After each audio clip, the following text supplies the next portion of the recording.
1,000 contestants. Just one winner. They're all here to play 1,000 to 1, the Red Nose Quiz. Fighting it out, question after question. Only one of them can join me on March 16th for the grand final. For a chance to win up to 1,000 prizes. Let's find out who's moving on and who's moving out. For themselves and Comic Relief. Are you champing at the bit?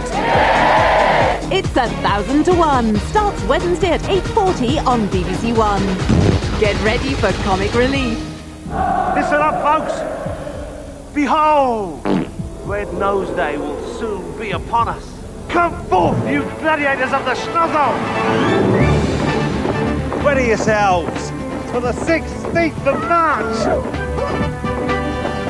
Men, women, children investing with the power of a honking hooter together. Great big sticky noses. All shall wear the mark. Here it is written. On March the 16th, the cry will be heard.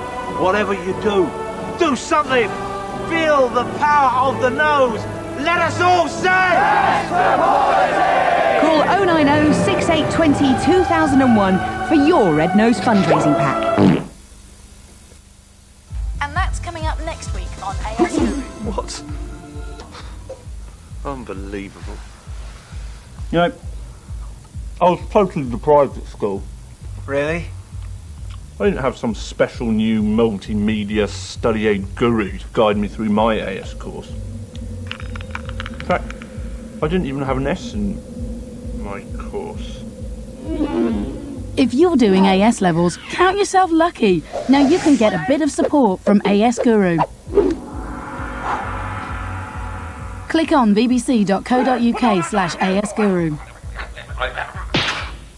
This is Diane. So what are you in real life then? Married or single? A wife, a mother, Single.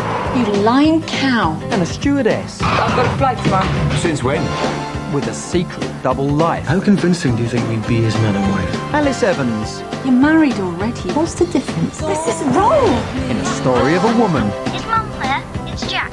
with 2 lives Who's Jack? and 2 loves. Now tell me I am not romantic. Jesus, what did I tell you? Calm down. I'll beat you to it. And the writer of Clocking Off. Who are you talking to? The Best of Both Worlds starts next Sunday at 9 on BBC One. Songs of Praise at 5:20 on BBC One. Now, though, Terry Wogan has your points of view. Blah blah boobity ba ya ba ba blah blah boobity ba ya boo ba blah boobity ba ya ba ba blah boobity ba ya boo ba blah blah boobity ba ya ba ba blah blah blah. Blah blah boobity bye bye boo boo. Don't blame me, blame Guy, who kindly telephoned us this week to say, Point of view is very good, but the music's a little boring. oh really? So we asked our resident composer to come up with something else immediately. What did you think? Is Blah blah blah appropriate for points of view? Let's know. Your programme. And while we're on the subject of points of view, remember this. The fierce winds and rapidly rising floodwaters have also caused chaos and confusion in the southwest of England. The dreadful evidence was plain to see. The downpour had been so great that Somerset had floated clean over Devon. Should we tell Cornwall that it has a new neighbour? Is this something that the BBC will be doing to other counties as well as Somerset? Heavens! Judge for yourselves. In the north, though, still cold, and those contrasting temperatures will continue tomorrow. Further snowfall in the north for much of the day. Yes, Helen? You might well have gasped. You weren't the only one. I was in the middle of watching the weather when suddenly Edinburgh plummeted into London and Aberdeen floated into the Channel. It was all a little confusing. Ha-ha! That'll be the British weather for you, Mike. Who knows what'll happen next? Also coping with the British climate, the Mitford Girls, in a new 2-part drama. Everything about this production was absolutely excellent. It was wonderful, true to the spirit of the book, and the acting was of a very high quality. It was marvellously entertaining and made a lovely change from all the usual violence and bad language. One of you did have a worry. I was very concerned about the hare struggling in the water. It was so... Also coming to the rescue this week, Bill Oddie. There's a damselfly. Don't know whether it's an ex-damselfly yet. What it's going to be. Should I let it go? Sort of against natural history filmmaking ethics, you know. Mustn't interfere with nature. On the other hand, you know, come on, little damselfly right in front of me. Born free, I think. still alive. There you go. You're free. Fly, my beauty, fly. Bill's delight in seeing and handling his co-stars was infectious. I was right there with him, feeling the thrills he was experiencing, and when he released the beautiful damselfly from the sticky clusters of the sundew flower, it was a rare, gentle, memorable viewing moment.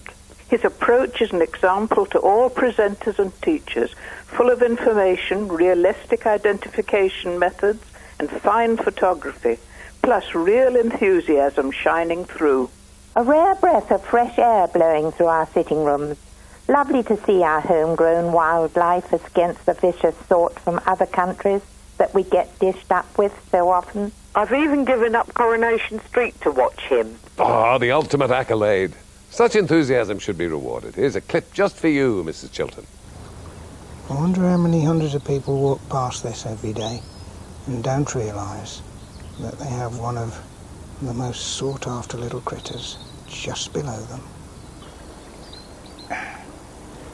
Something moving. I think it's a baby, this one. It's smaller and bolder. Oh, that's perfect, just perfect. Where does he get all that enthusiasm from? He seems to take such delight in the simple things that pass most of us by. No, we've no idea, Miss Brewer. So we thought we'd track Bill Oddie down and ask him, if we could find him. Eventually, we caught up with him, doing what he's always been passionate about, bird watching. You can hear long-tailed tits, can you hear those? A bunch of those. As soon as you try and look at them, they move on. So where am I?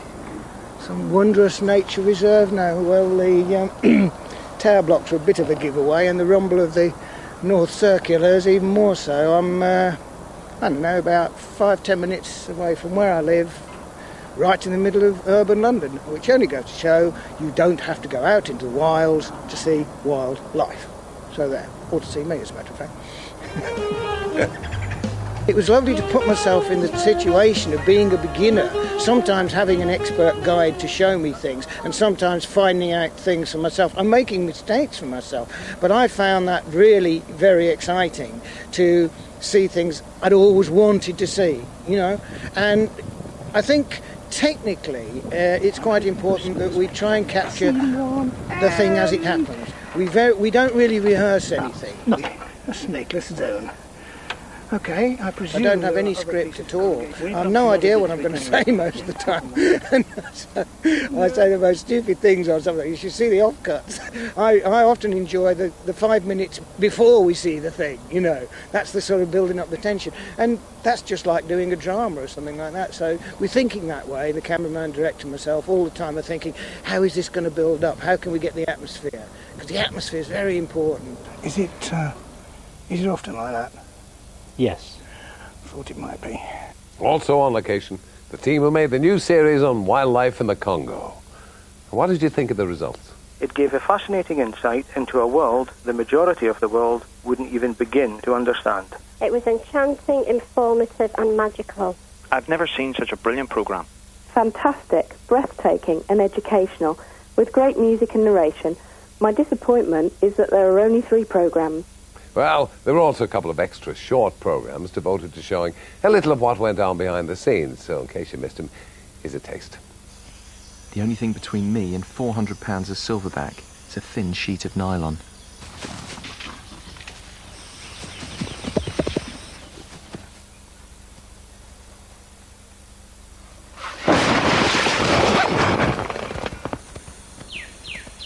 I don't think he even knew I was in there, but I was shaking like a leaf. Now to a location nearer home. Or was it? Is it me, or did good old Dermot actually shamelessly recreate the Teletubby planet in someone's back garden on last night's Home Front in the Garden?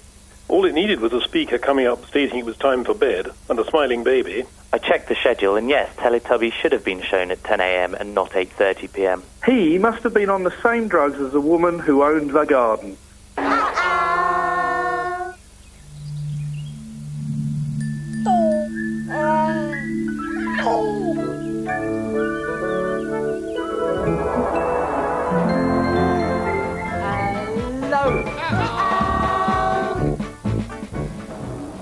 stunning. Absolutely stunning. Well, I thought Terry seemed happy enough with it. Unlike some of you who had other concerns. The sight of the wife mowing haphazardly just above where her husband was sitting made me cringe with fear. There was no barrier of any kind to stop the mower if it had slipped out of damp hands. I really think more care should have been taken. Well, we thought we'd give the executive producer of Homefront a chance to put everybody's mind at ease. Because the garden was designed for the whole family, the designer wanted to show all four of them enjoying the garden at the same time. But with hindsight, we are aware that there was a potential danger to the father if the mother had slipped and the mower had fallen on top of him. The danger of electrocution was non-existent as the mower wasn't switched on. We would always use a circuit breaker on any electrical equipment in the garden, and we apologise if that one shot gave an impression to the contrary. Fully safety-trained BBC staff were on site, as was a qualified electrician, and under those circumstances, the filming was not dangerous. Oh, good. But what about the practicalities of mowing that lawn? As Clive Woody went on to say... Great for fly manure, but only if you're taking an assault course. I played golf and just used to put my golf spikes on, and it used to take me probably 20 minutes top to bottom to cut the grass, and it was fine. Causing much more of an outcry. A new 6-part series looking at customers who complain. And this episode looked at 2 women who live in Heathrow's flight path and who've decided to take the law into their own hands. Where did the BBC find those 2 mad bats? What exactly did they expect from British Airways HQ? I simply cannot believe the quest to rid London and its outskirts of aeroplanes.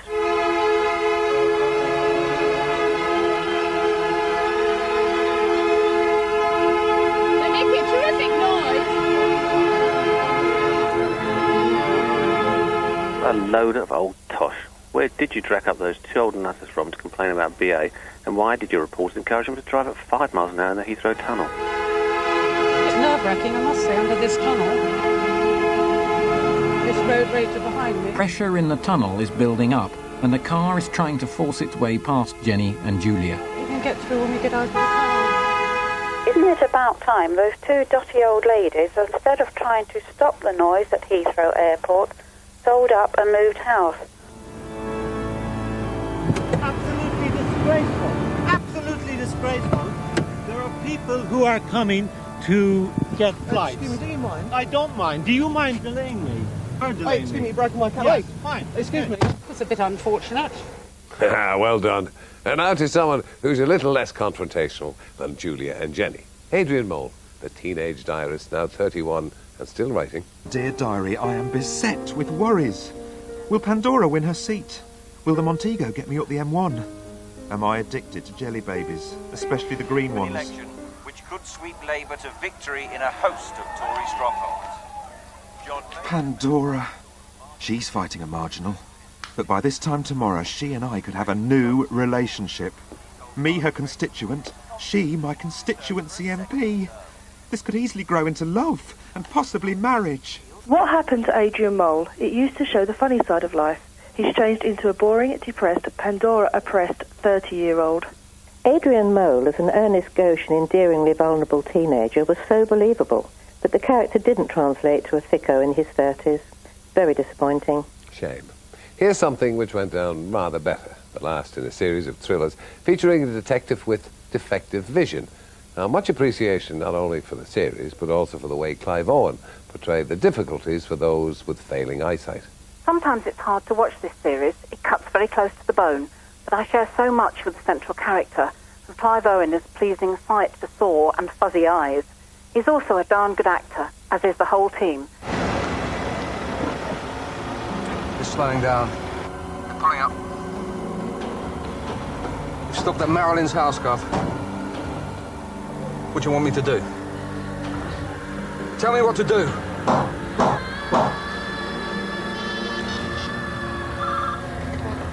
Come on.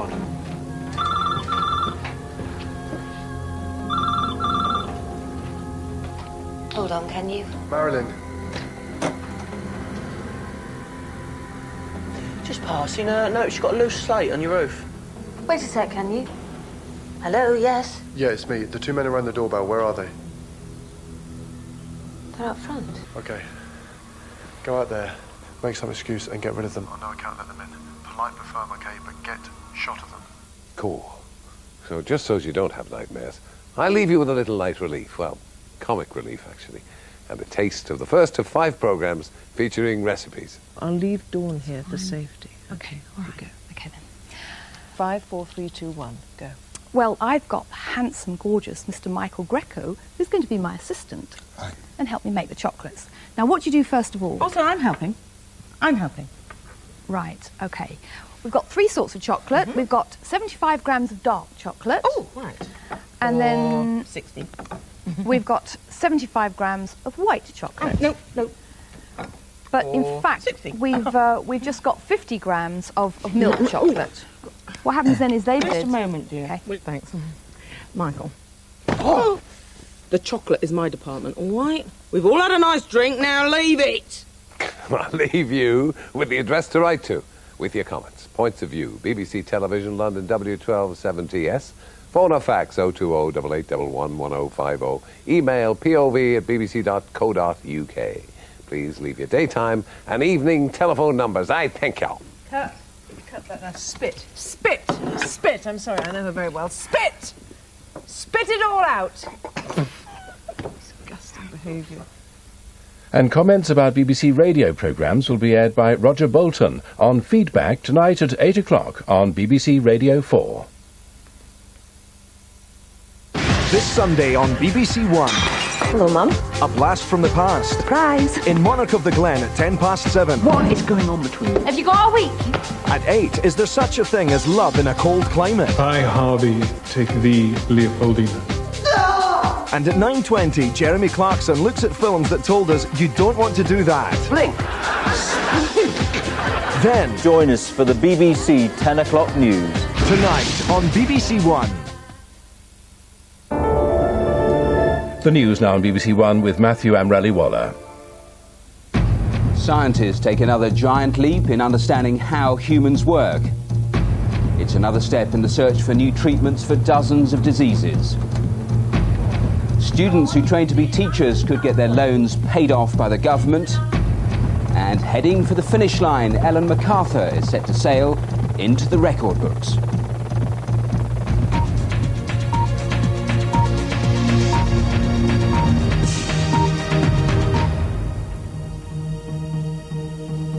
Good afternoon. Scientists in Britain and America have released the latest draft for the complete human genome, the so-called Book of Life.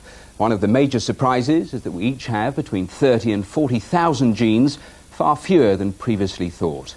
But publishing our genetic blueprint promises to revolutionise the treatment of some diseases and our ability to reverse genetic disorders. These blobs of colour are a tiny part of the biological instruction manual to make a human being, our genetic code. Researchers here in Cambridge and the US are flabbergasted by their latest discovery, that we have just a few more genes than a mouse. But does that make understanding how humans work any easier? We're that step nearer being able to look at all the component parts of the human body and figuring out what they do. And it's going to be a huge task. It's not actually magically simplified because we have somewhat fewer genes, because we still have to find out exactly how all of them work and how they're controlled. So it's not the number of genes that's important, but how they interact. For example, 6-year-old Theo has an inherited genetic disorder, a fault in his genes, which may mean he'll never walk. But genome research may one day lead to improvements in his condition. I can see it in the distance as something that could well happen in 5, 10 years' time. And I think I'm realistic in that, maybe Theo could have some sort of treatment. And scientists are confidently predicting a revolution in healthcare as a result of genetic research, and in virtually every field, but especially cancer. I would be extremely surprised if children being born today did not have a much better chance of surviving their cancer than people of our generation. There will be a major transformation of cancer treatment over the next 20 years. Scientists also now know that all humans are 99.8% genetically identical. What they still don't know is exactly how our genes work. There are 500 scientists here at this massive genome campus in Cambridge, piecing together the blueprint of human life, and thousands more in the United States. and bit by bit it is giving up its secrets. It has awesome potential with regards to medical breakthroughs, but these will take, tantalisingly, the next 5 to 25 years to deliver. Fergus Walsh, BBC News, Cambridge. The government is to tackle the shortage of secondary school teachers by paying off the student loans of graduates who train as maths and science teachers. But they would have to stay in the profession for 10 years to get the debt repaid in full. The Conservatives say that means the scheme won't act as an incentive. As a specialist school, Middleton Technology College in Rochdale is central to Labour's second-term plans. But first, ministers must tackle teacher shortages. The latest idea is to write off the student loan debts of graduates who are willing to teach subjects like maths, English, science and languages. That could be worth up to £10,000. We want to progressively write off the student loan over a 10-year period, so a tenth at a time, for those who stay in teaching. Obviously, the moment they leave teaching, then they start picking up the residual amount that's left over. The Tories said it was just scratching the surface. Paying teachers to train for the future isn't going to solve the problem we have of teacher shortages in our classrooms today. And the big problem we have today is that teachers are leaving the profession because of the bureaucracy that they're being burdened with by this government. The Liberal Democrats, finalising their election policies this weekend, said it showed their opposition to student fees was right. It's an admission of guilt that the loans are wrong. It's discriminating amongst different categories of potential teachers. Middleton Technology College has suffered a fall in numbers applying for teacher jobs, and it struggles to find temporary staff. The head welcomes today's news, but says more is needed. We'll still have problems recruiting teachers in areas of high housing costs, and so more will need to be done to support those staff, perhaps with a higher London allowance, perhaps with help with housing costs, and of course